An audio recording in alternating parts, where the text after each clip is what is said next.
Hey, my God, my beautiful people. I hope you're seeing this live. Sorry, technical issues will never ever stop. When it comes to this online things, technical issues are always going to happen. You have to really, really fight hard because, like, as soon as you want to do something, that's when things start going wrong. And it just becomes so mad.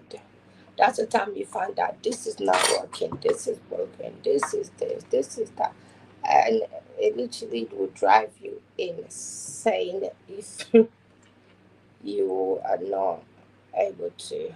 Let me see, I need to share the link from my Facebook. So I gotta go Facebook and share the link there. And please, if you can see this, help me to share the link. I don't know, but it looks like I'm just testing now and see. Please, if somebody can see me, if you can hear me, please let me know so I know that it's actually gone through. Because before they used to send the link ahead of time, but now it's like only when you start. Because I use StreamYard. It's only when you start now that, yeah, I now can see, yeah. It's only when you start. Okay, I can see that now. Um, Let me just check the volume.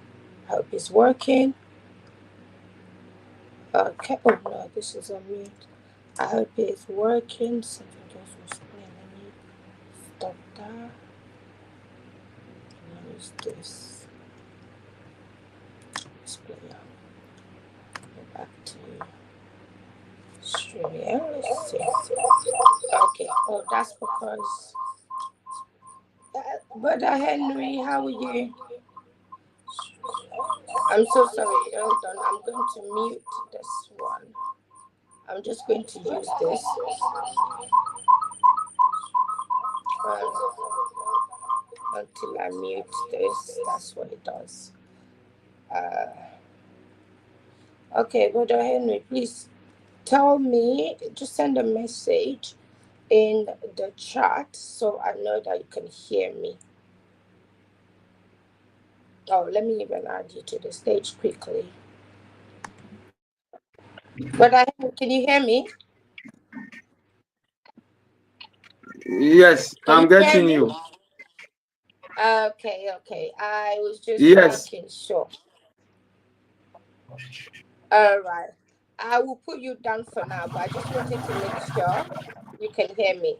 And people are asking me for the link, Yes, so I'm I'm getting. trying to share the link with them because the last time I used StreamYard, it wasn't like this, but now it seems like they've changed. Before they will send everything ahead of time once you set it up, but now it seems like they will only it can only be shared and show on your platforms once you go live. So it's no longer in advance.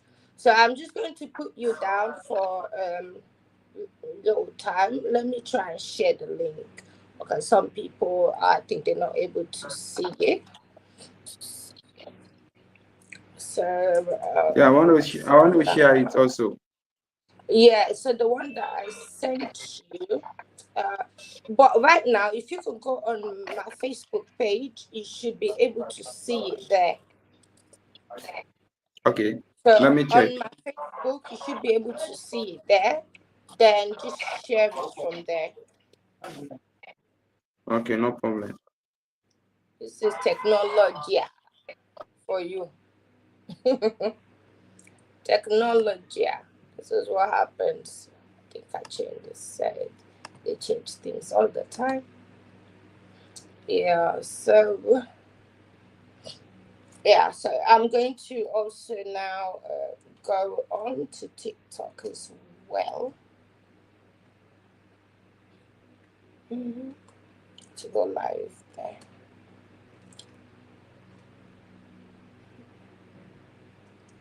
So whilst people are coming in, I'm going to do that on TikTok and go live. Yeah, I'm never used to TikTok like that. But that was fancy. Okay. Access your camera. Open settings. And gotta give TikTok permission. Allowed. No permission. I need to change them.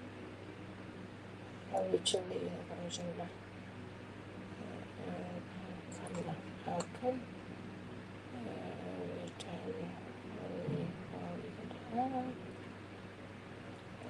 Okay. So permission. Yeah, I'm trying to get permission as well. Let me check the microphone. I'm so sorry. It's just all of these changes they constantly do it. Makes it so difficult when you haven't used things in a while. They have made so much changes, and you find yourself in that situation. Okay, the TikToks here, so that's story. What I'm gonna do live.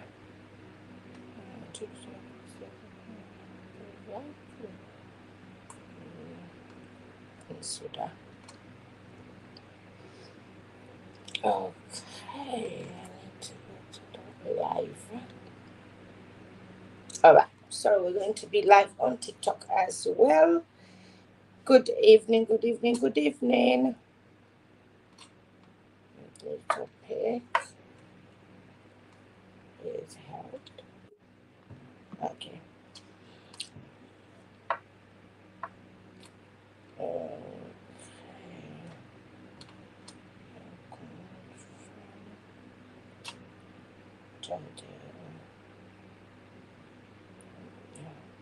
Is world sickle cell. So, okay. Please, if anybody, if you can see the link, please do help to share it, please, so that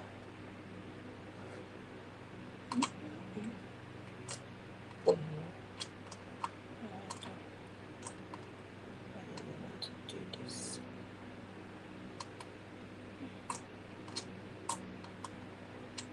I'm trying to get everything sorted. Where is this now? I'm gonna do it this way. We'll be live on TikTok as well, so if that's where you want to join, then you can gladly do that. That would be completely fine.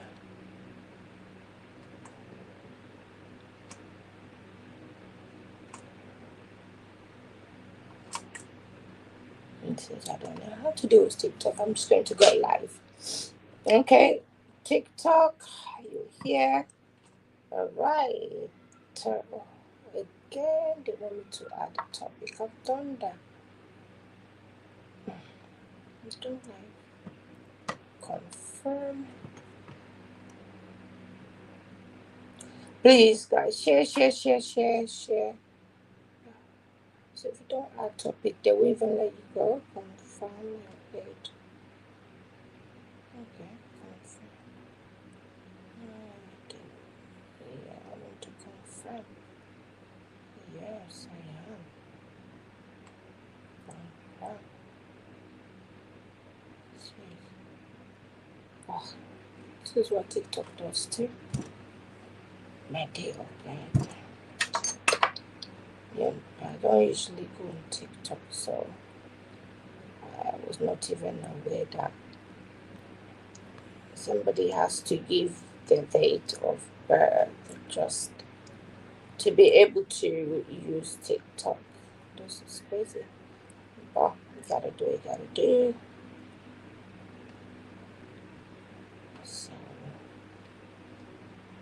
Yeah, so that is it. We should be fine now. I'm going to keep this other one.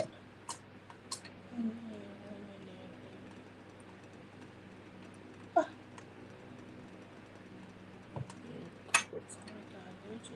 so, oh, if they need to recognize my face, I don't think they're gonna.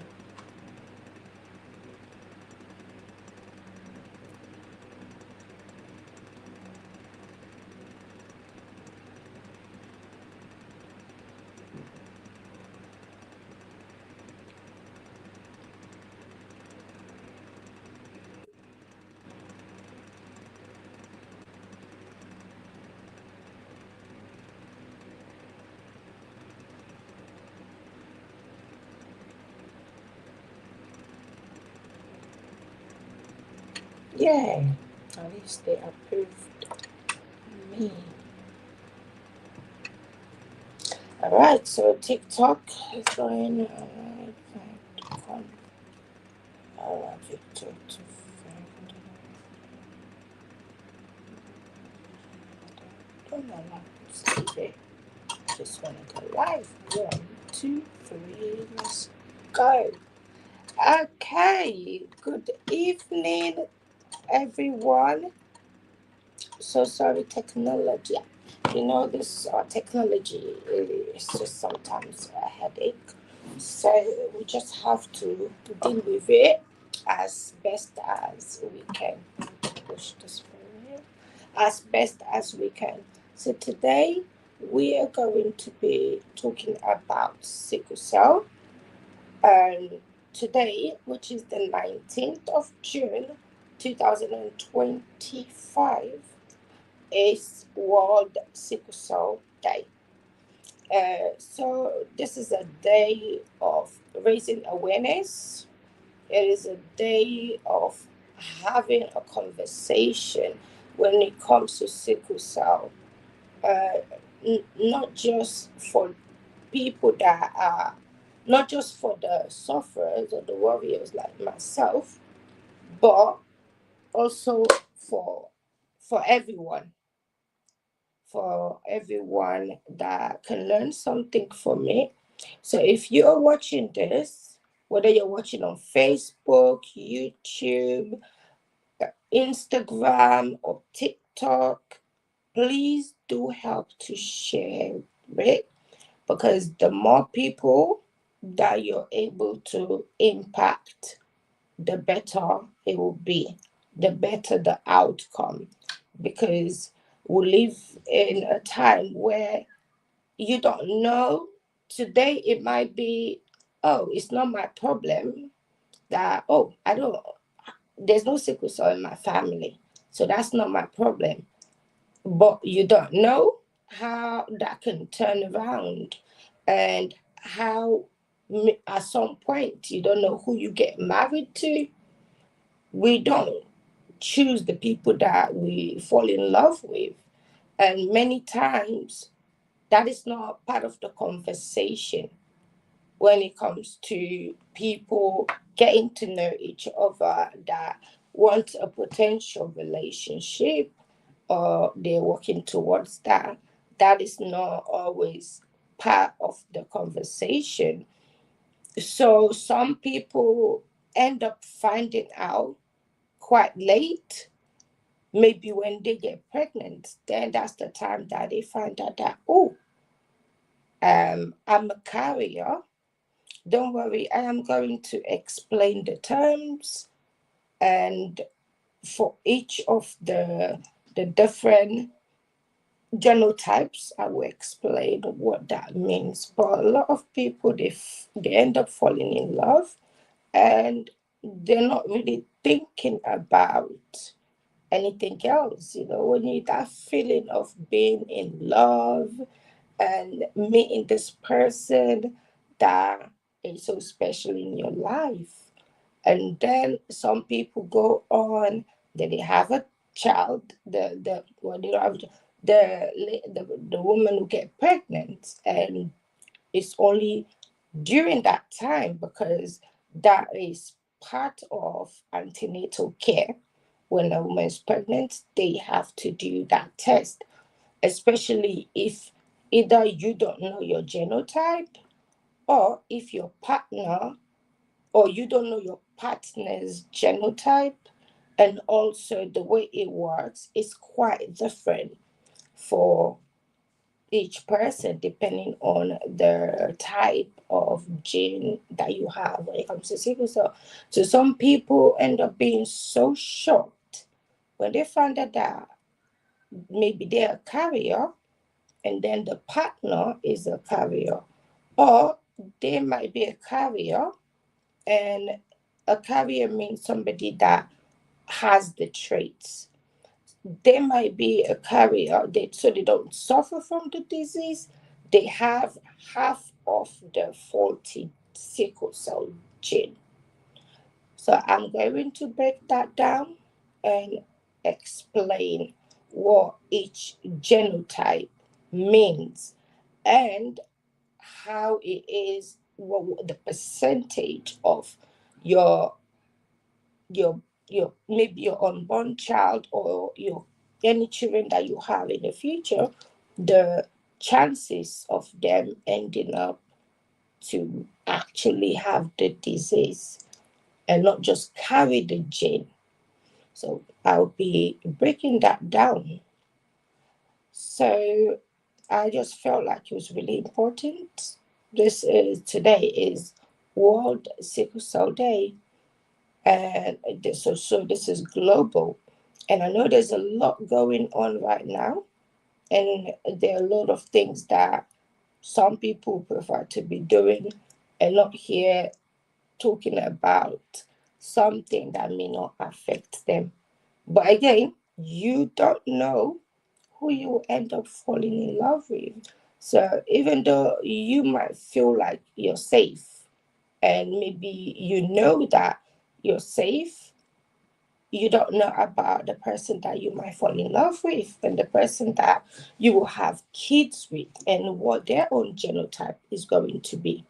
So it is really important to know, to have a better understanding about the actual condition and the way in which it can impact you, how it can affect you. And then we will also be talking about, in terms of awareness, how to help raise awareness. We will discuss as well, of course, the different types of, the different genotypes, and what that means, or what that might mean for you and maybe your future partner, or for your future kids, or if you're expecting a child, what the chances are. We're also going to talk about blood donation and discuss some of the misconceptions and the stigmas attached to sickle cell, and look at the myths and the actual facts, right? So this strain is is the Dora Foundation, which is my non-profit foundation for sickle cell support and youth development, in collaboration with our partners, that is Glittering Foundation, who also work with youth. We deal with sickle cell support and youth development, and Glittering also does some of those things. And we have collaborated in various projects over the past couple of years, and we have made a lot of difference in the lives of a lot of youths, young people, adults, sickle cell warriors. So we have done that just to try and raise the awareness, because we are still struggling when it comes to having the right information dealing with sickle cell. There is so many misconceptions that sometimes people don't know what is true and what is just a myth, what is fact and what is just a myth or maybe a misconception. We'll also be talking about treatment and talk about how individuals can also help, or how they can, what they can do to help in terms of raising awareness, all of those things that are very, very important. And these things are life saving, because you would never know how many people's lives that can be changed as a result of just you having a better understanding. Having a better understanding. So I will start by talking about sickle cell, what sickle cell is.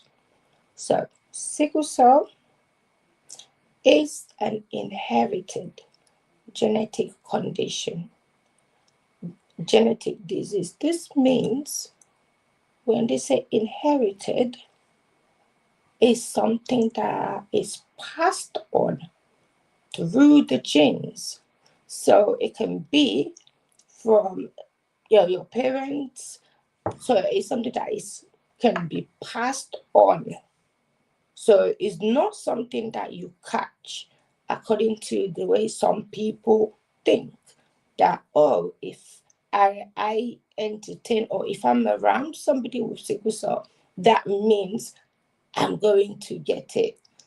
I'll even, as we go along, discuss real life situations where people have asked me the the most odd questions, and I don't blame them. I usually laugh, and then I try to really, just tell them about it so they can be more aware.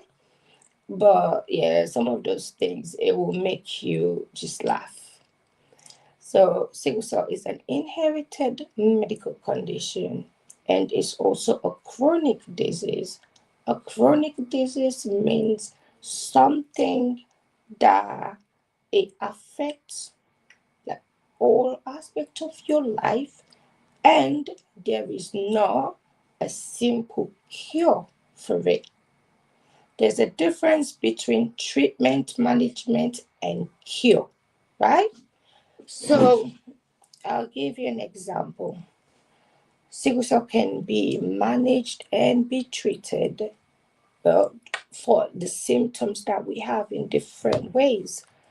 And sometimes this can be, for example, when you go into the hospital, let's say if you've been having issues as a result of maybe dehydration, and you go into hospital and they're able to tell you that, oh, it's because of dehydration. So what they then do is basically give you some fluids, and that might actually help to solve that issue, right? And treatment as well, things like pain relief that you take. And that's just to manage the condition. There is still not a cure. It is still management. When it comes to sickle cell, it's all about management. That's what we have to deal with and try to understand when it comes to managing the condition, knowing about the triggers. So, those things that can actually trigger a crisis, things like the weather. If it's too hot, you can get crisis because of dehydration. If it's too cold, you can get a crisis as well, because in cold climate, the red blood cells, they're not able to move around as much, you know. So like I think it's hypoglycemic, something like that, whereby yeah, it gets really cold, which can affect the cells movement. They're already struggling when it comes to moving around the body. So when it is cold, it gets more sticky and it gets stuck, and it makes it hard for it to move around. So that, and also things like stress. When we get too stressed, it can bring on a crisis because when you get stressed, a lot of things can happen. Your blood pressure goes up, your oxygen can reduce as a result. I'm just sorry, this phone keeps sleeping. I need to get something. So, as a result of that, all of those things can happen. One second, the phone, because the table is sleeping, put the phone down on for TikTok keeps moving and sliding because of the. So I'm just putting something underneath so it doesn't slide. 1 second. Yeah, better. Thank you. So these are triggers or the stress, also excessive physical activities. So when physical activities are things like running, anything like sports related, that is too much. It does not mean you should not take part in those activities. It just means you need to be cautious. Don't overdo it. We all know the saying, too much of something, of anything, it is not good. So you have to have that balance. When I was in school, there were certain times that I would not take part during PE if they're doing certain physical activities that would be too much for me. And there was no, me, being shy to just say it. No, I got my doctors, my mom to, they let the school know. So that is me knowing my limit. I know because when you're doing like vigorous exercises, extreme ones, you're going to go out of breath. Your heart rate is obviously going to increase, right? And then you're also going to get dehydrated because you'll be sweating and all of that. So when you do that too much, not saying that you cannot take part, you can definitely take part, but you need to know your limit. And that is very important for your health because when you try to overdo, it can affect you really badly. You know?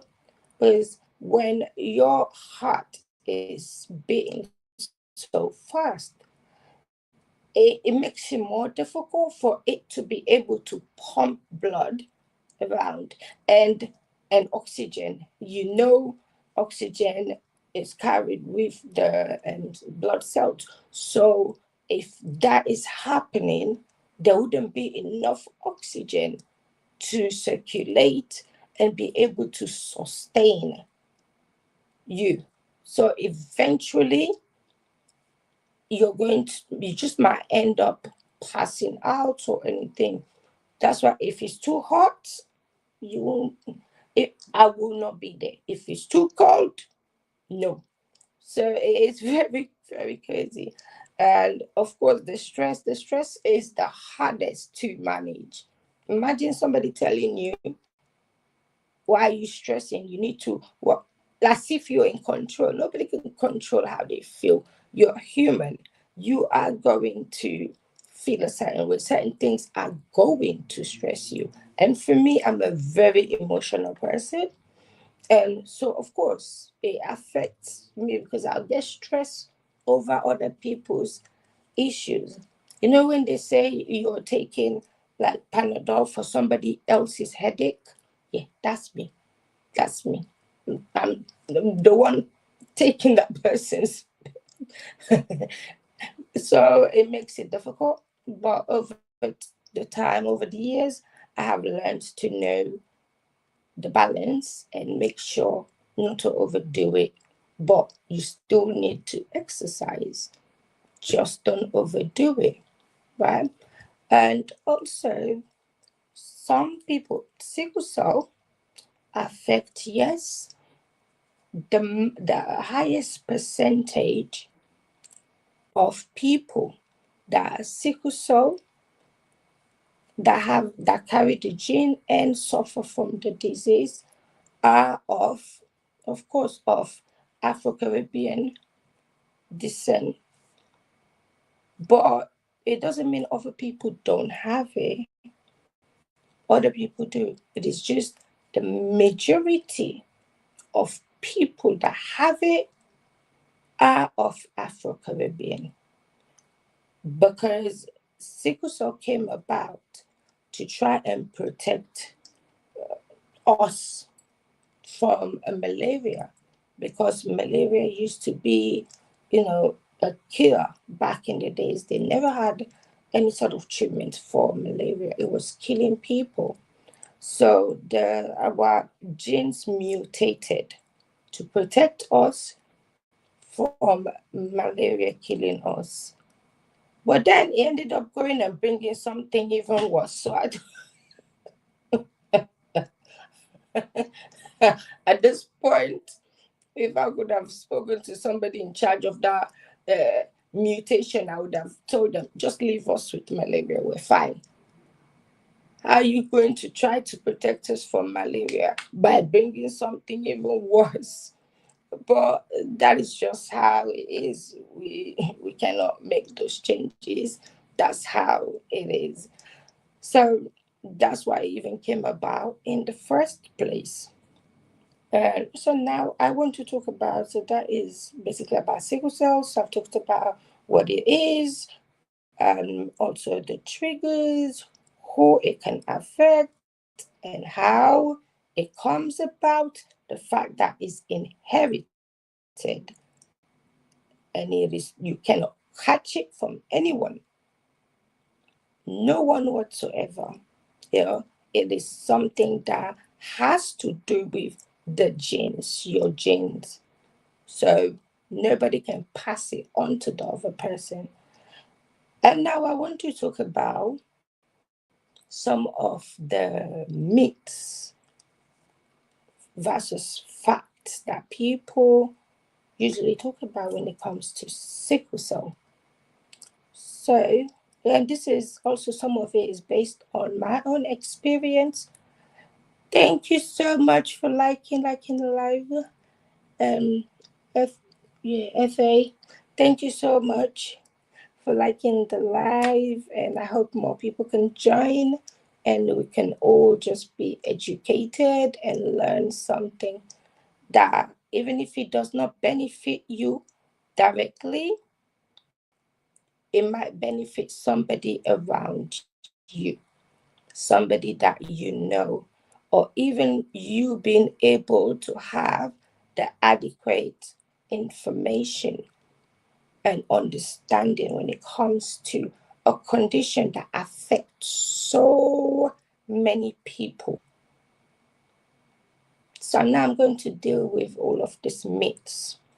Um, Growing up, I remember one of the things, when anything to do with sickle cell, every hospital and anywhere that my family used to take me to when I would have a crisis or so, doctors constantly were telling me, oh, I wasn't going to make it past the age of 16, and at maximum 21.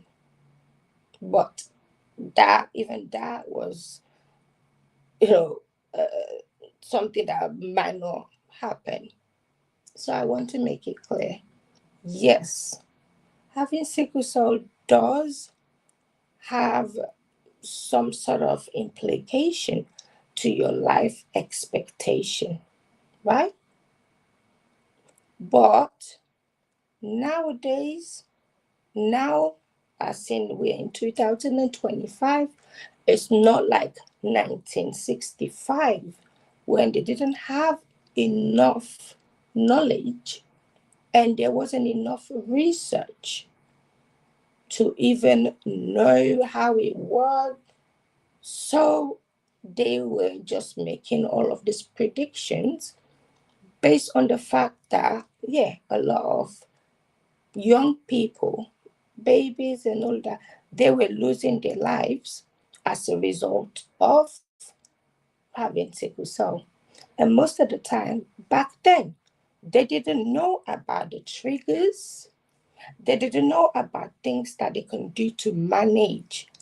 And some of the things we have now, some of the treatment we have, which I'll talk about now,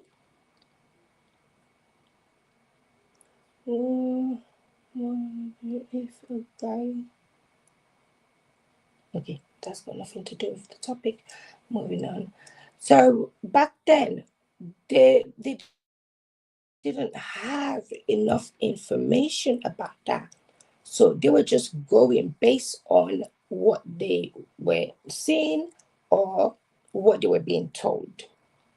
And indeed, people were back then where a lot of people with sickle cell were dying your young age. It was the same thing with also kids that had measles, kids that had other things, fever, malaria, kids that had various other things going on because the treatment wasn't as advanced as it is now. Research was not being done. Everything was being based on either experience or say so, or just whispers. So that is what doctors were just going on. But now, 2025, it's a different thing. It's completely, I know people with sickle cell, you can never negate the fact that yes, having, the condition that comes with so many complications, of course sometimes things go wrong. I lost my own very best friend, though, about 3 years, 3, 4 years ago, that was living in America. But again, you can have somebody living in Africa that will still live longer. It just depends. Things happen. So that was what it was being based on. That was one of the misconceptions. And another one is the fact that people with sickle cell are lazy. That one always gets me. It always gets me because when you have crippling pain, even getting out of bed would be a blessing. Even just being able to wake up and move around it's a great blessing every day. Every day is a great blessing. So imagine going through excruciating pain. You are getting on with life and you are not in control of everything that happens. Things are going to happen regardless. Things will happen that will be out of your control, right? But to then just say somebody's lazy as a result.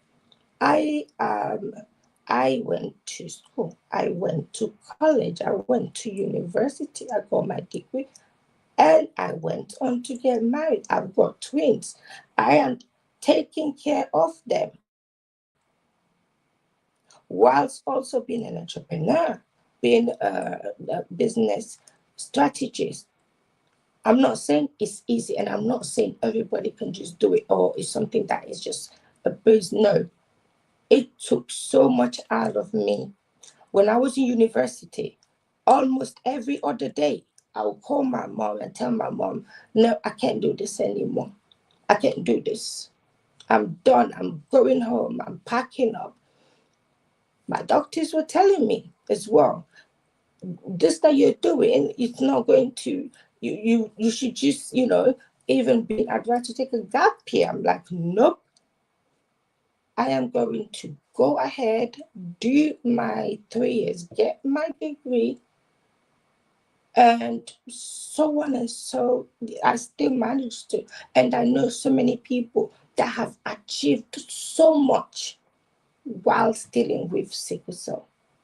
So imagine you're being called lazy when you are constantly working so hard, because you have to be doing working 3, 4, 5 times harder than another person, because your health will be used against you, right? It'll be used against you. So saying somebody is lazy, that is a complete misconception about people with sickle cell. There's a reason why they call us warriors. What does a warrior do? You can only get that title warrior because you fought a battle and won. And we're doing that every day. We're fighting a battle and still getting or being able to go about. It is not easy, and it will push you so hard. Sometimes you feel like, I can't do this. Another one is the fact that, oh, when you have sickle cell, you won't be able to have kids. Let me tell you, when it comes to infertility, that is something that a lot of women go through. Whether you have sickle cell or not, just women generally go through difficulties and have infertility, that they have gone about doing everything possible to have a child, right? So that is just something. And many times, so when it comes to women, sometimes it's not even because of the woman.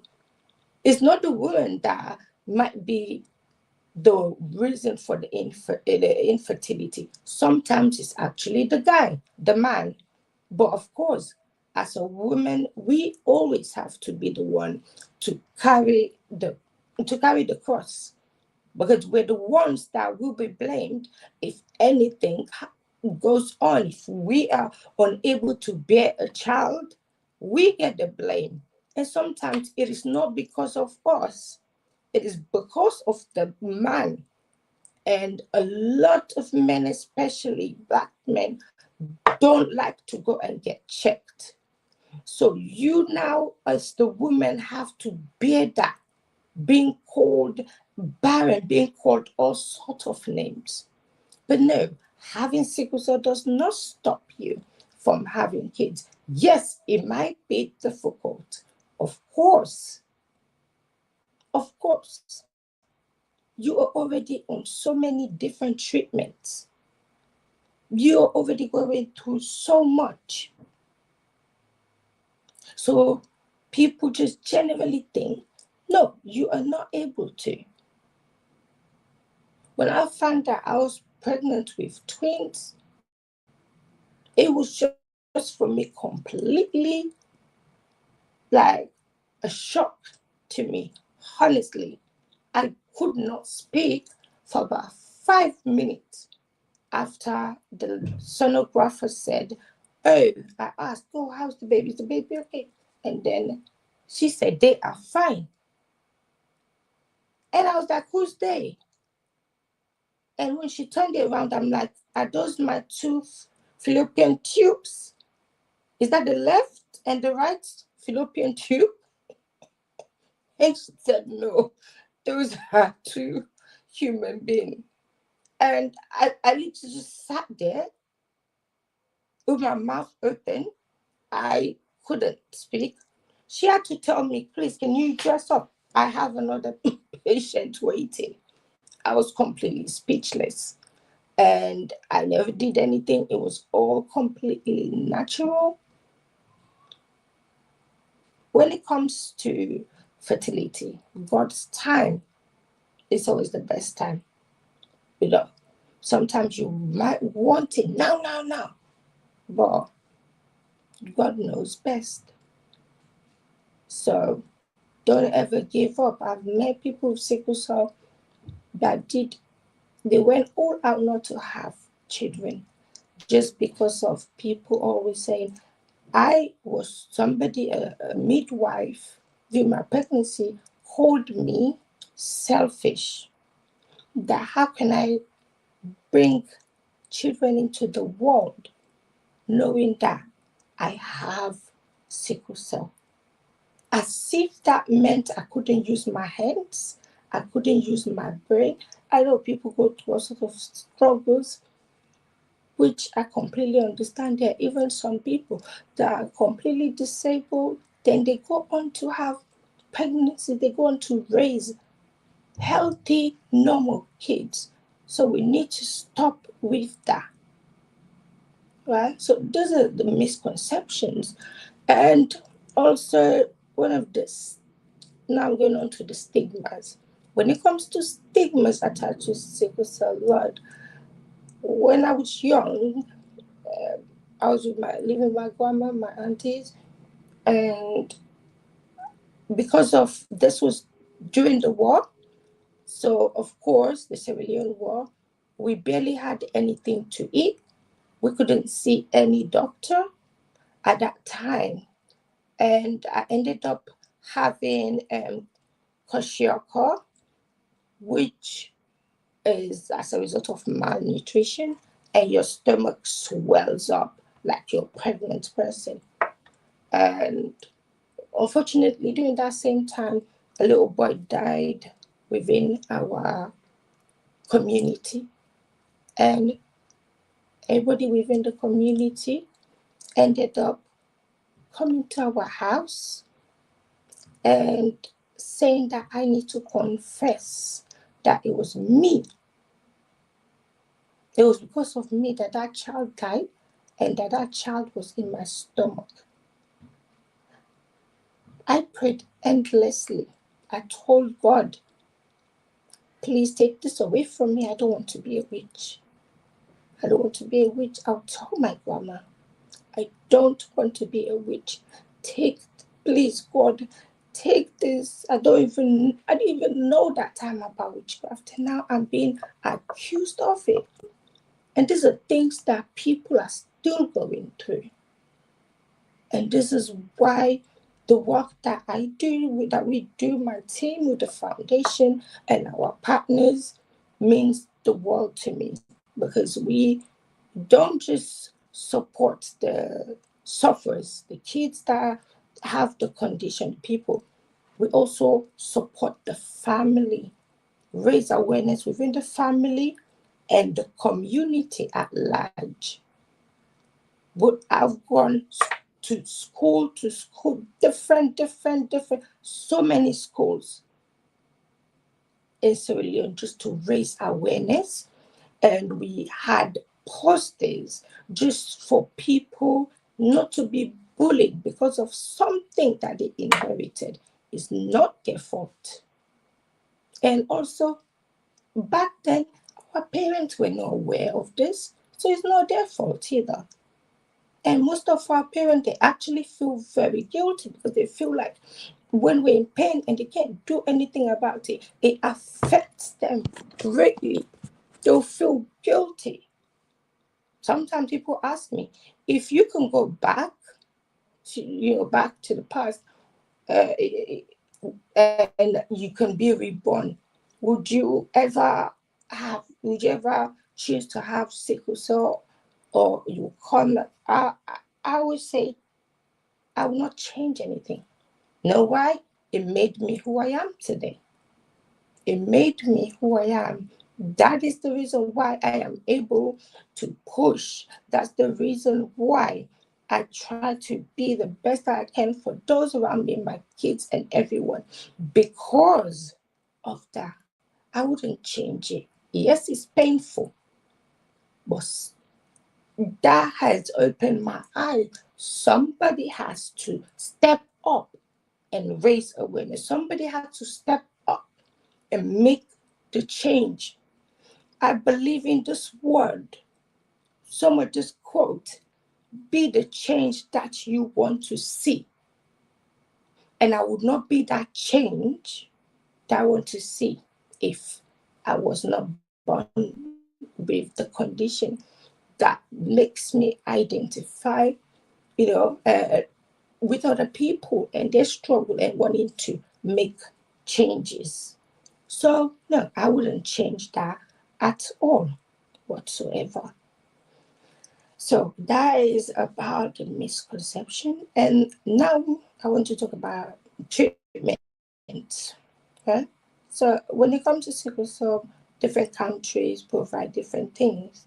I'm in the UK, so there was a time I was, in order, if you have like frequent, regular, severe crises that you end up in hospital most of the time, they will offer you, they will start with this medication to help hydroxyurea. What it does is to help and build up your baby hemoglobin because kids that are born from most kids, according to research, right, will their blood will only start to sickle from the age of about 3, 4, 5 to 6, mostly about 5, 6.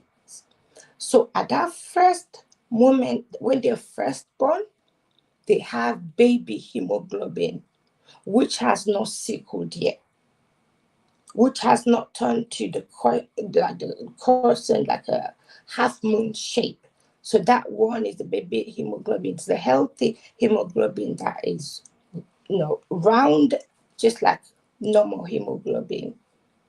It's only when the kids get to a certain age that then they start developing the sickled blood cells. So that's why that treatment helps to build up the hemoglobin. So it helps to bring down like the number of crises that you had. But that was not working for me. So as I say, everybody things work differently for everybody. So for me, I ended up going with the blood exchange, which I now do every 6 weeks, 5 to 6 weeks. They will the way the exchange work is not like normal blood transfusion. That is top up. So what this one does is it takes out your blood that already has the sickled cells. It takes that and it replaces it. But our blood cells, they break down, and the normal ones, they die. Like for the people that don't have sickle cell, it can take up to 120 days before the cell starts to die. Whereas with our cells, they start breaking down from 14 days. So that's why the process has to be constantly repeated. But I know not everybody has access to this. But other treatments like penicillin, which is an antibiotic, it helps to strengthen our blood cells, our system, because we are prone to all sorts of infections and cold. So that is the reason we take that. And then also folic acid, which just helps to nourish your body and just give you a bit more strength. So those are the main ones that we have to be taken. I have been taking penicillin and folic acid since I was 6 years of age. Not a day has passed that I don't have to. So literally, you're living the life like that. Sometimes I even make a joke that if I lose my bag or somebody steals my bag, once they open it, they saw the medication, they'll be the ones running after me like, "Madam, please come and take your bag." Because they'll be like, "No, please let me not be the one." They'll be the ones to find me to give me back that bag, because all they will see there medications, hospital letters. But sometimes, you have to make light of things. So these are very, very important things when it comes to sickle cell and the way that it is managed. I'm sorry, I'm just checking if my the okay.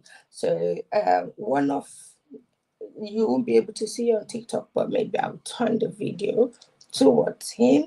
So the Door Foundation, which is my own foundation, that we do sickle cell support and youth development. So, what we've been doing for the past couple of years, since 2015, we have a registry. People join, or to become a member. You register to become a member. No, we don't charge for registration fee or form or whatever it is. We don't charge.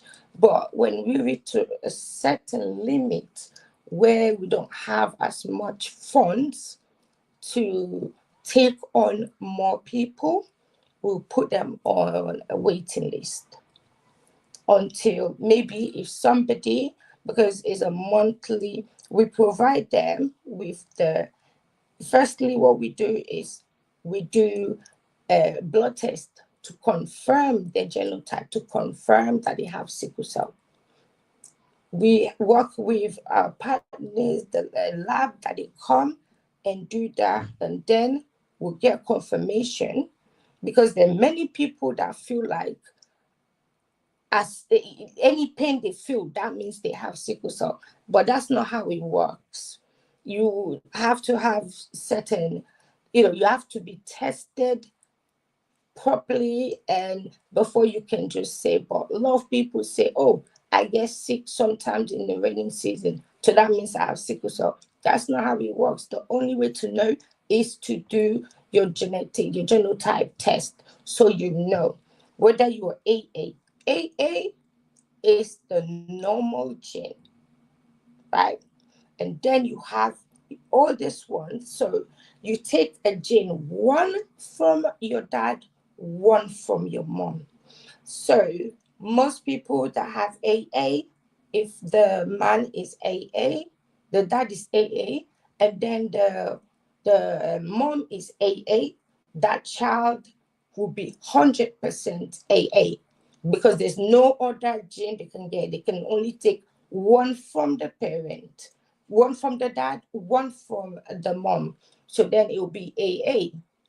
And then the next genotype, you have AS. So this means one of the parents have the faulty gene, or even both of them, because you take one from the dad, one from the mom. So when it's two, no, let's go. Okay, we don't AA and AA. Let's say AA and AS. With AA and AS, there is a 25% chance, right, that that child will have AS. You can only take one of the gene from each parent. So it's 25% chance. That's 1/4, right? Chance to occur to that they can have AS, because the if one person is AA and then the other person is AS, they can then take one gene. If the other parent is AA, they can only take one A from them, and then the other parent is AS, they can either take A or the S. So it's only 25% that it will be AS. And then if it's AS, then that means there is the chances of them, because each one you take one from the other. So having you can be either AA, AS, or SS. But I know this is a bit complicated. I will see if I can get a diagram that I can show it on TikTok, but if I can do that here to show the way it works, the possibility. Let me just try and switch that. The possibility of the way that it works in terms of our genetics, right? So If both parents are ASAS, and a child can only take one gene from one parent, they can take either an A or an S from each parent. So this is where I come in. My mom is AS. My dad is AS. You know? So I ended up taking two one S from my dad and one S from my mom instead of an A from one of them. The time that I should have been studying. I don't know what we're doing before we're born. That time is when I should have been studying. Instead, I went to take the both the faulty genes. That's like failing your theory test. I know it's not the same, but yeah, I ended up just, I don't know, maybe I was in a rush to come to this world. So I was just like, give me what you have. And I took Esther, and I ran with it. So that's why I have that's why I'm SS. But my brother is AS because my brother took one a normal gene and one of the faulty genes. So that's how it works. So, and if it's SS and SS, just know that it's only S that's going to come from there. You can't take anything else. So if it's SS and SS, just take on the S and go about your way. And then if it's SS and AS, right? Then the chances, if it's two SS, 100% that child is going to have the gene because that's all the parents have. But if it's ASS and then AS, there is a 25% chance the child can be AS. But then there is a 75% chance the child, so that's one third that the child is going to be SS. So it can be complicating, but when you go to your doctor, always make sure you talk to them, you ask questions, and provide some information there. To website you can go to if you want to learn more, or you can also type it on Google, and then you can always get information like that. In the UK, we have the Sickle Cell Society, and the US also has one. So the UK, we have that Sickle Cell Society is the main one, and then you have all those small ones like my own foundation, the Dora Foundation. So what we've been doing the past couple of years, we do the test. Once it comes up that they are a sufferer, they are SS, we put them on the registry, and then every month they will get a checkup, blood, just the vital signs, all of that, right? Oxygen, blood pressure, and then they will get their supply of penicillin and folic acid. And at the moment, in our list, the members that we now have over 80 people that are registered under us that receive treatment from us. And I really wish I could have, my PRO would have been online because he's the one that really does the hard work. And we've been doing this throughout, not just that. We've made donations we've donated buckets because obviously drinking is a very important thing. We have gone to different secondary, primary school to raise awareness, and then we provide them with like a drinking bucket and cups, and also make sure that they prioritize those that have sickle cell to make sure that they are hydrated, and also for the teachers to understand if that person is not feeling well. And we have a helpline. So if the school, for example, maybe they have not seen that the student come for a couple of days, they can call us, and then we will find out what is happening and what we can do. We also do bereavement support. thankfully, since we started our foundation, we've only had one member, a boy that passed away some years ago. But really, the changes has been really fantastic, and that is all, because of hard work and joint effort.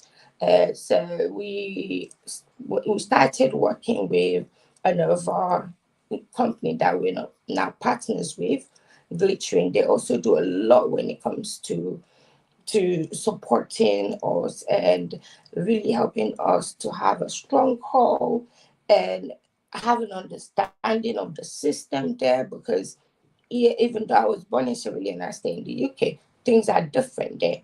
So our partners, our partner company help to do a lot of those. And not just that, they also, we've collaborated. We have, even there was a time we were able to have, hold on, you said guest, I'm just checking, sorry. We were able to get one of the schools that we work with when it comes to sickle cell. We were able to do a program there where for about 6 weeks they had computer training, basic things like that, right? To try and give people the skills they need, especially those with sickle cell that might struggle with employment as a result of their condition. So, providing them with skills like that is very helpful to just make sure that they have that option, and also give them some sort of a purpose so they don't just feel like they are not achieving anything, you know. So sometimes we can all talk about changes. It's always about what am I going to do to help move this forward. We cannot depend on government forever. We, the citizens, we have to also push and do what we have to do. I had my twins 2016, going on and still working on my foundation. I had the UK launch here in 2018, and then we had the Sierra Leone official launch as well. So just that perseverance. There are times when I'm like, oh, this is a lot, but I owe it to this people that are struggling. They're already having issues. Let their treatment, not their condition, not be a major part of it as well. So I'm going to add my colleague, so one of the the Glittering Foundation. So I'm going to add him. We've been collaborating and doing a lot and have a lot as well that we hope to do. We've supported even the orphanage. We've supported and worked with the Disability Association in Freetown. We've done that, and we're pushing forward a lot to try and bring about positive changes uh, for the government and society as well, to take certain things serious when it comes to sickle cell, because we're like just pushed and swept under the carpet. So working with Glittering has been amazing, to really have somebody push to get these changes and work with all these different departments, going from office to office to office to try and get things done, instead of just sitting back and saying, oh, well, I wish them luck. It hasn't been easy, but I'm really just amazed the way that we've been able to work together and the changes that we've brought about, and also the ones that are yet to come. So this is my colleague slash partner, and I am going to add him, but for you on TikTok, I'm going to have to switch the camera because you won't be able to see. Yes, so we have the executive director of Glittering Foundation right here. Bert, can you hear me?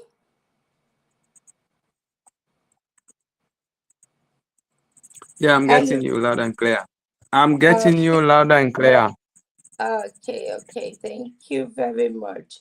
So, can you talk to us more about the things we've done together, collaboration, and the impact we've been able to make as well in terms of sickle cell? Yeah, thank you very much, CEO Mayan. We have done a lot of things in the area of development, especially in creating awareness and also pushing the development of sickle cell people in Sierra Leone. As Ray said it before that we are supporting sickle cell patients in Lungi. We are Mhm. also partnering to see that we are able to see the whole nation to know about the issue of sickle cell. Mm. Like Greeting Foundation is an organization working in pushing development at grassroots level.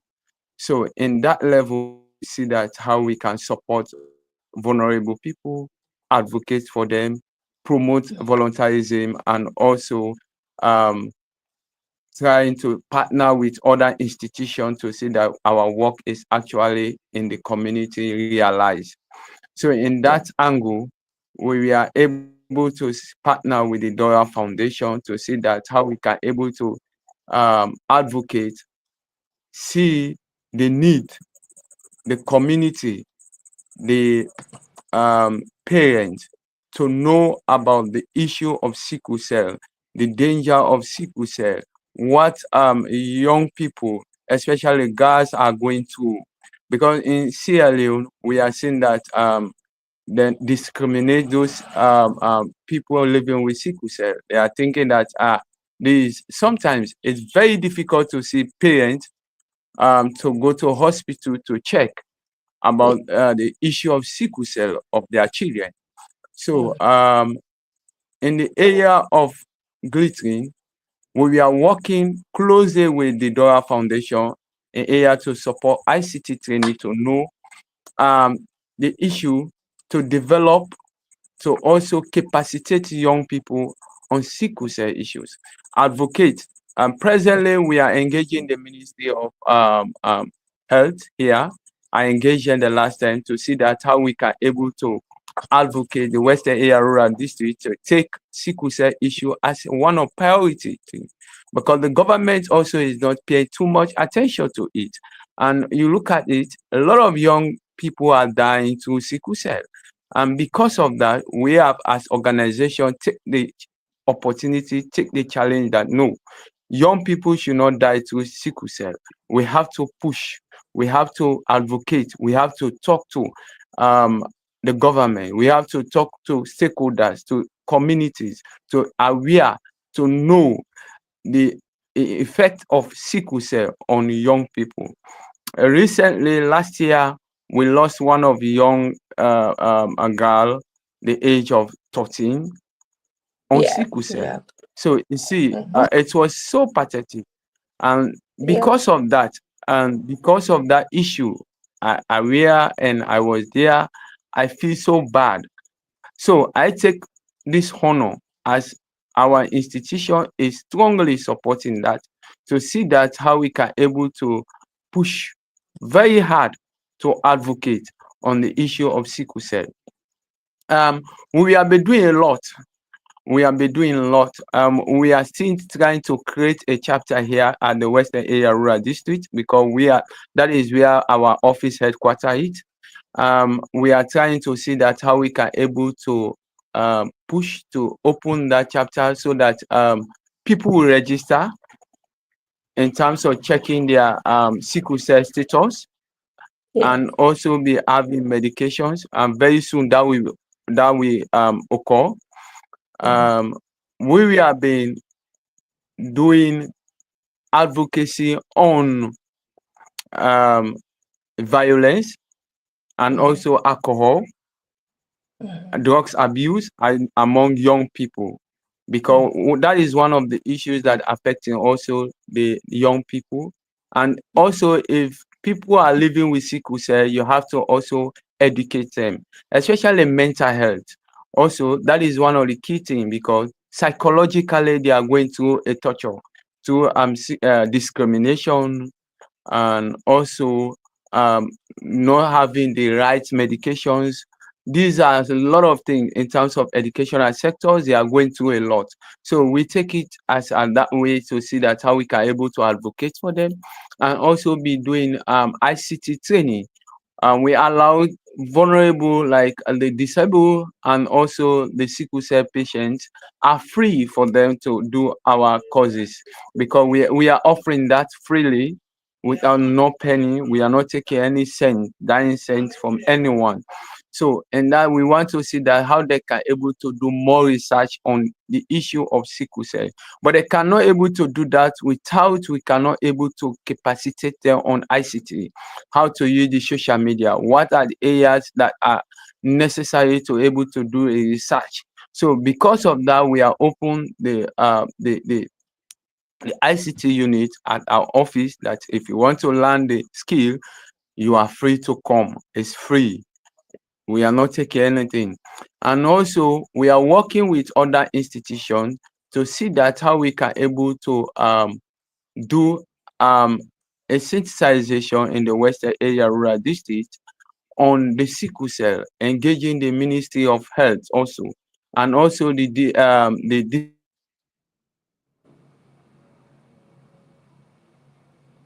Sorry, guys, the network, but I know it will be sometimes the network. You know how it is now. But once I see when it comes back, I'm going to switch it back to me. Okay, he's having some issues with the network, so we know how civilian is.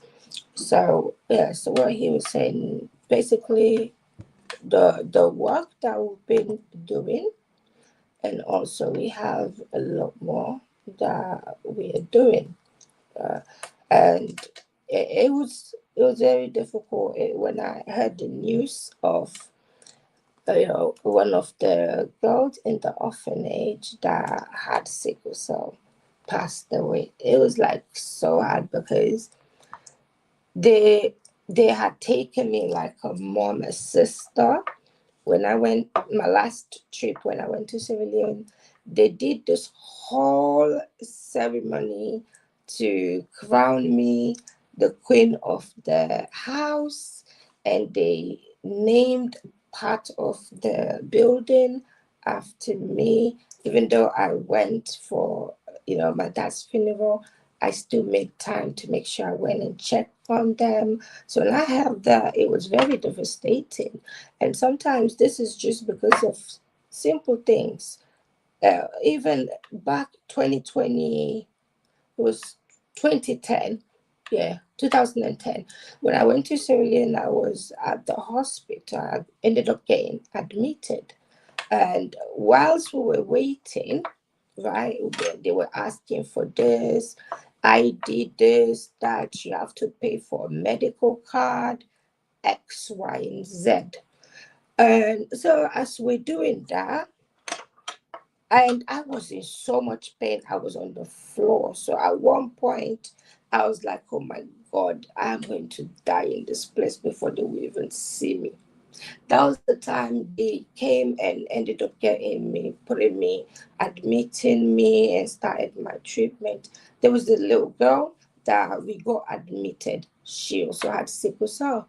And in the morning, I was sleeping throughout. But I woke up one time during the night and I started asking nurse, doctor, anybody. And one of the other patients told me they're not coming until the doctor is here in the morning. They and all the nurses have left. I was like, oh my God, God help me, God help me. Thankfully, I had some of my own medication to take. But I was like, oh God, these people now nobody's there. This is nighttime around 12, yeah, 12 midnight to 1. No nurse, no doctor, no one. And I was just there in pain, agony. Then the next day, early in the morning, I was hearing people crying and crying, and like somebody that's crying and wailing. So I managed to get out of bed, and my auntie was already outside. And I was like, I asked my auntie what's happening. That was the time I was told the little girl that got admitted the same time as me had passed away during the night because the electricity went off and she needed oxygen. She wasn't able to get that and she passed away. A little girl that reminded me of myself that age. It really broke my heart. It was from that day that I pledged that I would do all I can, anything possible that I'm able to do to bring about a difference. So we've been doing advocacy and all of these things because some people just don't understand. One of the schools I went to, the head teacher's daughter has sickle cell. And I was, so after I'd already spoken to all the kids when they had their assembly in the morning, I was invited to the head teacher's office. So we're just talking because we also had organized. We have a debate team, a debate club, because after I went and a lot of these girls saw me on stage being confident and just speaking, they wanted to do something like that. They wanted to get out of their shell. So we decided to put together the debate, which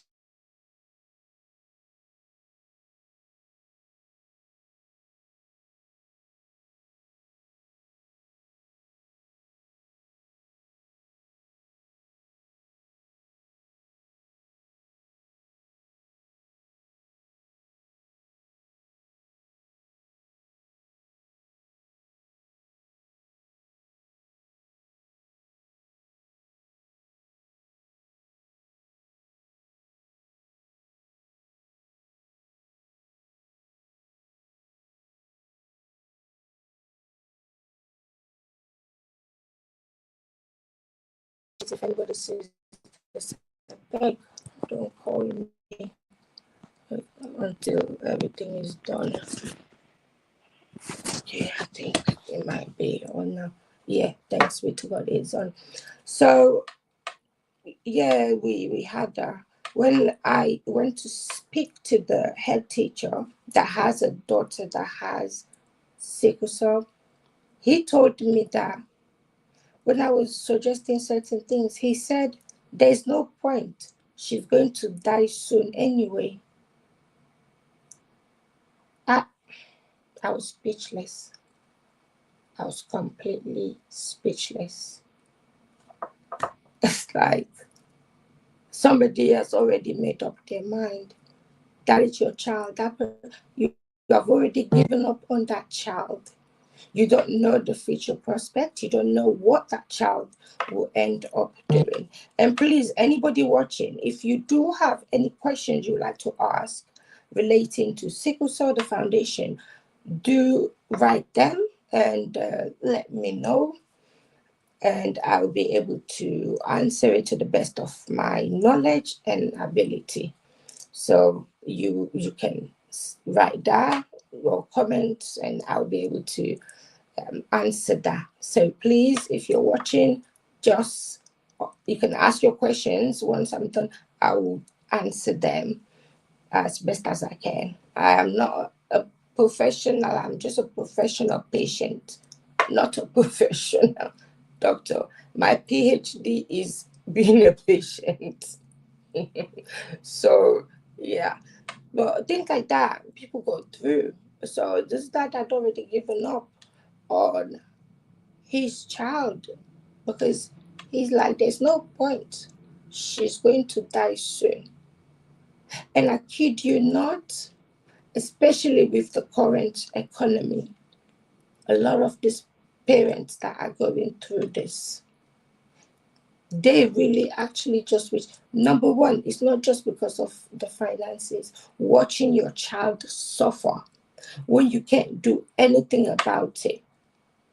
So sometimes they just feel like there's no point, you know, this child might as well just die. A lot would never say it loud, but he said it loud. But many patients think like that, that there is no point.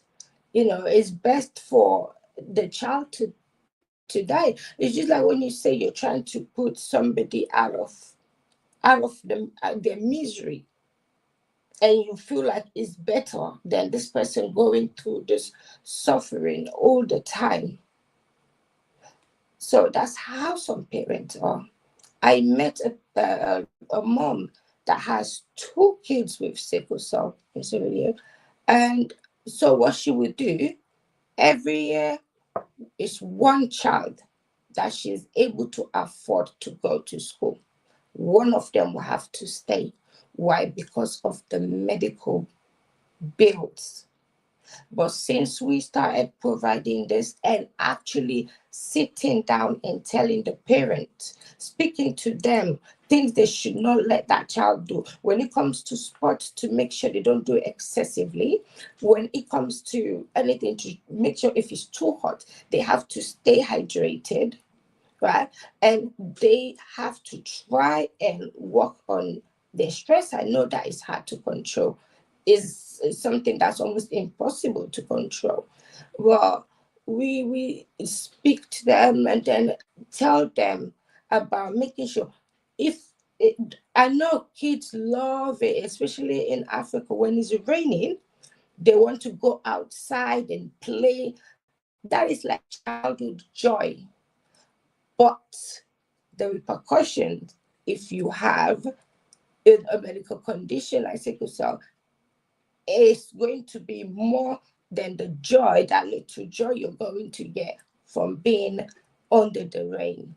When I was young, as soon as it's raining, everybody up and down is looking for me to make sure I'm inside the house. I'm inside the house because less than 2 weeks ago, I had a chest infection. Up to now, I'm still struggling as a result.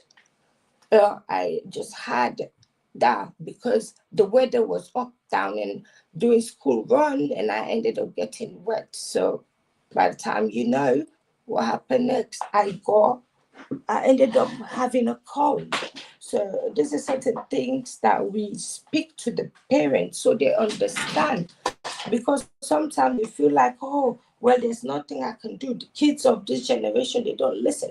But you have to be, excuse me, please, you have to be persistent because what you're doing is for their own good. So you have to be, you have to be very persistent. And so they know as well and say it in the most loving way possible. So they understand that, oh, it's not that you are just trying to make things difficult for them, but it's the fact that this is something that won't go well when it comes to their health. So they need to make sure that they listen because the price that you will pay is so much more. Sorry, technology and thing. The price that you as a parent will end up paying, and not just even financially, emotionally, mentally, because your child is now safe. It's going to be way more than you being able to tell them, please try to, thank you, bro, please share, please. If I go off, I try to do that, it will just cut off the stream.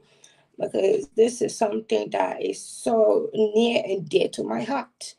And it's been my passion from day one. So it's just, and today being World Sickle Cell Day, I just felt the need that I want to raise awareness. Even if it's one person that gets to hear this, see it, whatsoever, and share it, you know, it will cause a ripple effect whereby people will eventually, it will spread little by little, little by little. And the more people have knowledge and understanding about it, the better it will be, right? The better it will be. Things have changed. And another thing, it is not, it's no longer that kind of taboo that, oh, if you are a man or woman even, you should stay away from anybody that is SS. This is how we were brought up. It's like run for your life. If that person is SS, run.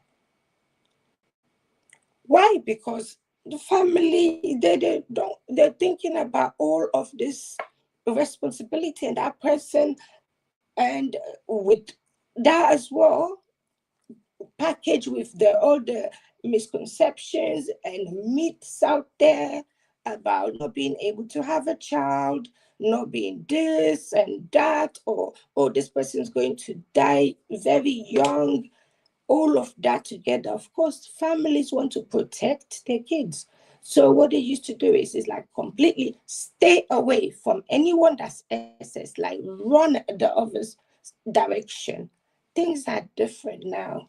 There is, they now have genetic as gene therapy, and also now when you're pregnant, you can now find out, if the fetus has sickle cell, and you can make that decision whether or not you want to go ahead with the pregnancy, which I know you can't even tell somebody that and expect them to say, yeah, I don't want to keep the baby. No, most people don't. But I want people to know that there are different treatments, and there are still more developments coming in. There's still research going on, right? So we shouldn't make it this taboo that run for your life. If she's SS, that's it. Your life is over. You are not going to ever have peace again in your life. It's more about education, understanding, and being able to know how to go about it. It is not just about making it this taboo. I experienced that as well growing up. Even though that person will have all of the characteristics that you want in a woman, the fact that they have this default faulty gene that they did not go, it's not a condition that you can that can be just passed on to you, transmittable condition. No, it is not. Also, some people even think, right, that if you are in a relationship with somebody, if you even kiss somebody that has SS, you're going to have it. This is actually reality because I've heard this myself. I've had somebody ask me that. You would think, what a silly question, but no, you can't blame people, because if we are not speaking up about something, if all we're doing is this fear mongering, saying that stay away, especially with the men, stay away from any woman that has sickle cell because your life is over. I'm not saying it's going to be an easy ride. It definitely isn't. As somebody who's been married for close to almost 10 years now, I know it is not difficult. I know the sacrifices that my husband has had to make, as a result of my condition. I am well aware of that. I am very much aware of that. And I'm grateful for him to even stand by my side. But when he looked at me, he wasn't like just seeing SS. He saw your characteristics and what he wanted in a woman much more than focusing on my condition. I even, for me to even accept to be in a relationship with my husband, he asked me literally after gone, I gave him the green light. Yes, at the hospital. I was there, oxygen, this everything going on, and I didn't even tell him because I like to just keep it and keep it pushing. Hold me and just heard my voice and it's like, I'm coming. What do you want to eat? Bought me some food, and then as I'm there in a hospital gown with my oxygen there, this there, in that kind of state. And this man still was like, so please, please, can you be my girlfriend? I was like, you think this is the time? But if somebody can see you in a situation like that, that is not the most pleasant, and still wants to be with you regardless, then yeah. And sometimes people say, you're lucky. Why don't you say this to every other woman? Yes, it comes with negatives, the plus and the downs of it as well.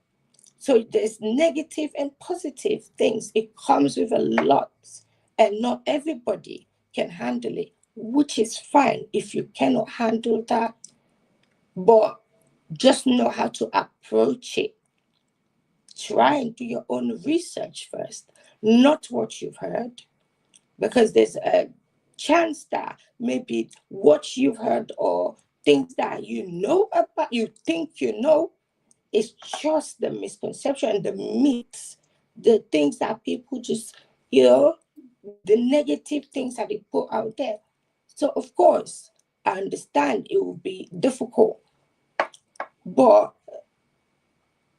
no matter who you're with in this world, it comes with responsibility, it comes with a law.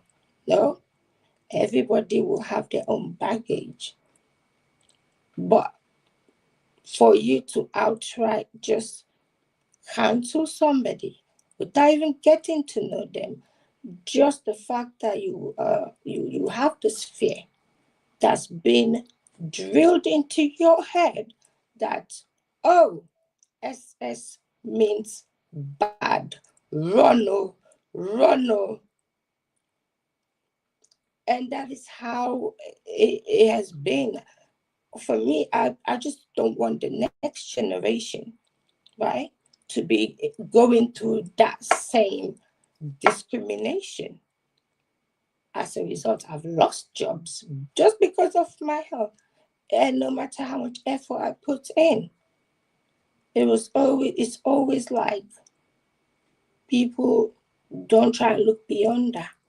It hurts, but I pray our upcoming generation will be much more knowledgeable and have a better understanding so they can really go into it, at least knowing what comes with that, the responsibility that comes, so they can make up their mind based on that and not because of what they've heard or what they've been told, right?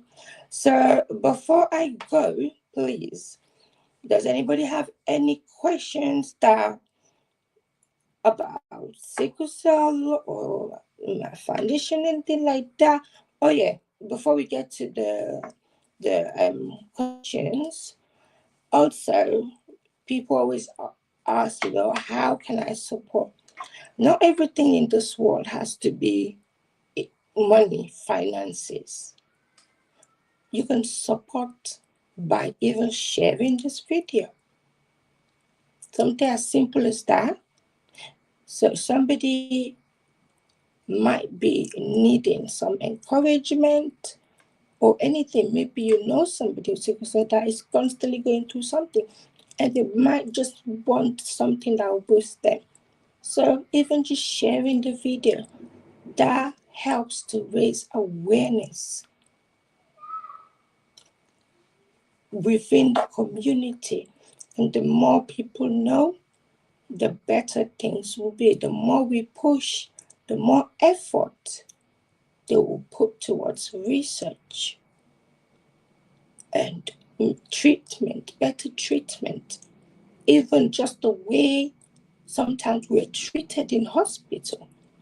They treat us most of the time like you're this drug dealer, drug dealer, drug addict, or sorry, when those same people won't even survive 5 minutes with that pain that you're dealing with. But no, when you are in so much severe pain and you're calling, you need help, and they ignore you. And sometimes some nurses would then tell the new ones that, oh, don't mind them. They always just buzzing. I said, I've had kids.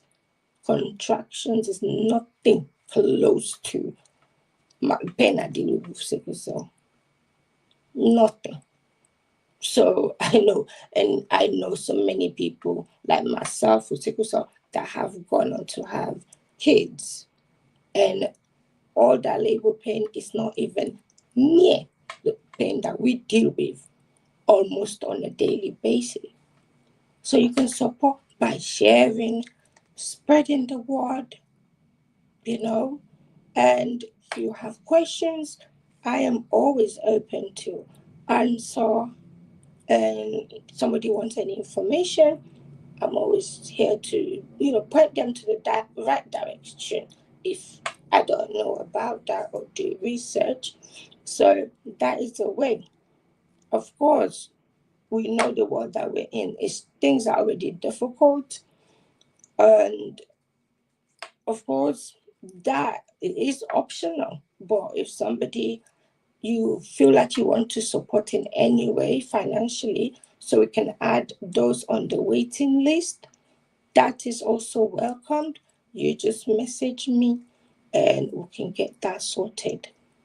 But that is optional. But support is support. Just even watching me right now, liking, like I see so many likes on TikTok. Thank you so much for that. I truly just really appreciative. Even for you just watching, that is part of supporting and helping, sharing all of these things. And I'm an open book. If you don't want to ask a question publicly, you're shy, that's fine. Then you can DM me if you have those certain questions, sir. But I'm going to check now if there are any questions. If you have them, speak now or forever hold your peace. So I'll go through some of the comments as well. Let's see here if anybody has a question, just ask. Don't know why this is not showing. I don't know if anybody. I'm going to try and see if I can go on to direct Facebook. If somebody has asked a question through there, then that's also fine. Can answer that. And if you want to know more about what we're doing, even if, let's say, you want to volunteer, if you're going on holiday to Sierra Leone, of course, we also want to branch out to other countries when we can financially do that. definitely that's something we want to do, so we can just raise awareness all across the board. But for now, if you are traveling to Sierra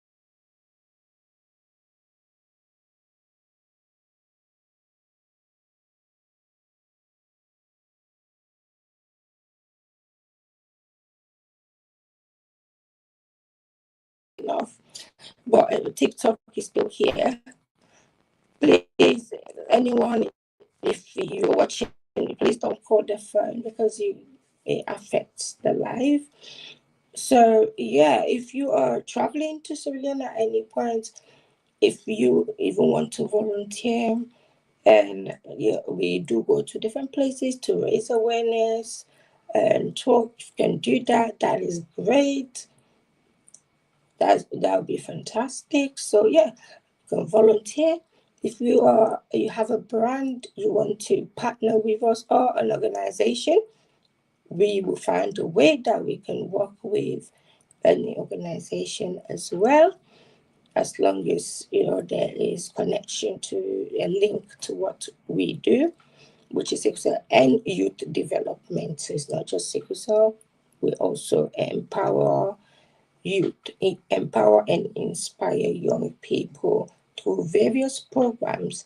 And as my colleague said earlier, we do have computer programs as well that we offer free, classes that is free for people that have sickle cell. So you can just gain some skills that you'll be able to prepare, and maybe you can do your own thing, because you don't know when it comes to jobs. Sometimes it's very difficult when you have a condition that is so unpredictable. It can be very difficult. So we're helping with like those IT and entrepreneurship skills that people, youths, and those as well that have sickle cell, that they can take part in. It is free for those with sickle cell. Others, there is a fee, but we always have to be reasonable. We know the economy is not great. So please share this. I'm going to just check for any comments or questions on Facebook that I can do, and then I'm out of here. Thank you all so much for joining me. I know everybody's busy, you could be doing anything else, but the fact that you are even watching, it means a lot to me. I truly, truly do appreciate it. And any way that you can share this, please do. I will try to do the on YouTube. It should be there. The video should stay there. So I will definitely try. Okay, I don't see any questions here yet. All right, so let me go to TikTok and see what the people are talking about. Messages, comments, and thank you so much. Okay, thank you, Bro Eunice Bang, Yusuf. Thank you, Yusuf, so much. And then somebody, Queen MK, said, the journey has been long and I'm so proud of your strength, sis. Thank you so much, sis. God bless you. Yusuf, good evening. And Yusuf said, okay. Okay, let's start, guys. Thank you, Queen MK. God bless you. Lamin said hi. Hi to Lamin. Hope all is good. And yeah, thank you. All the people that have been sharing, thank you so much. It means so much to me. There are other ones. Okay, so Sal said, that's sad. You're a strong woman. Thank you, sis. We have to keep going. We've known ourselves since childhood. We know it's not easy. That's just how life is, regardless of what you're going through. Everything can be challenging. So thank you for that. And for everybody that joined, everybody that liked and shared. Thank you so much. If there are no any questions, I am going to be out. And definitely, with TikTok, I know they're probably going to. I don't know if anybody has screen record. Well, I can just try and get it from YouTube or Facebook, record it, and I'll post this snippet on a TikTok later. Thank you, everybody, wherever you're watching from, whether it's Instagram, Facebook, YouTube, TikTok. What's the other one again? Yeah, that's it. Wherever you're watching, thank you. God bless you and have a pleasant and blessed evening.